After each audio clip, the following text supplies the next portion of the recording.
say daddy's home for me.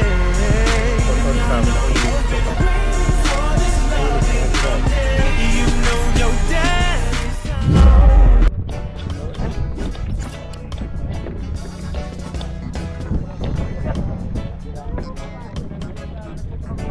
Yun, so kakarating lang natin dito sa Humalig Island. It's already 12:30 ng tanghali.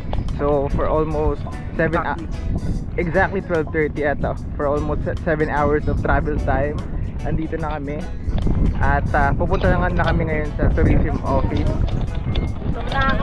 Sa ano po? La Miro. Apo. Kayo po ba yun, sir? Kunin ko na po yung tricycle. Sige po. Dito po kayo mag-aapit. Si kuya. So ngayon papunta na kami sa La Amiros Resort dito sa Humalig Island, Quezon. At mag-aalauna na ng tanghali. At tayo ay excited na sa kung ano yung sorpresang makikita natin doon. Pag ano, naiiyak ka, Jobin.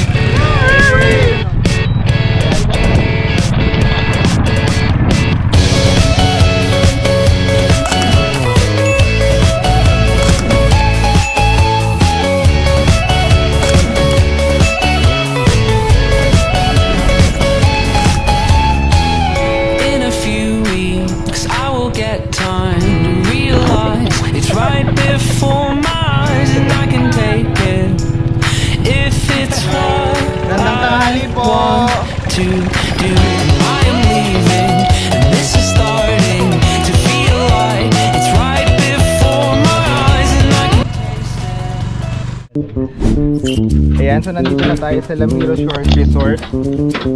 Ayan, so yo, what's up? Ayan, so ayan, bubuhatin nila ngayon yung mga gamit papunta dun sa dahil tayo ay mag-vlog. Ayan, so buhatin nyo na yan. Baka, ay wait na po, tangina mo.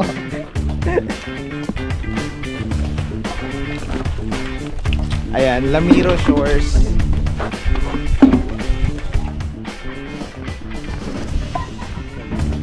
Akin na yung sa brad ako ng video. Uy! Thank you, kuya!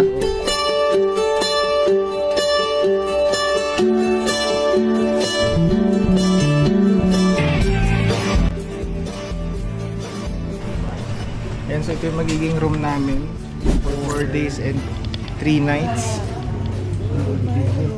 Sige na kayo, tapos kain na tayo muna. Ligo? Hindi pwedeng ligo muna.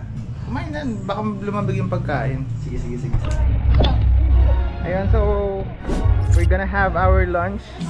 Kakarating lang namin dito sa Humalig Island at ang nag-prepare sila ate. Ayan, hello ate, salamat sa pag-prepare ng food. Wow. Ayan, so itong food na prepare nila. So ito ay kalderetang manok at sinabawang hipon. Napakasarap no, panalong panalo.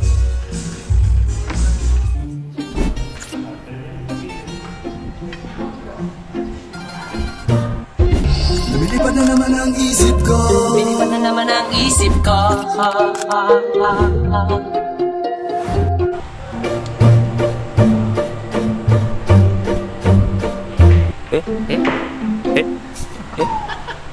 Tulog pa more.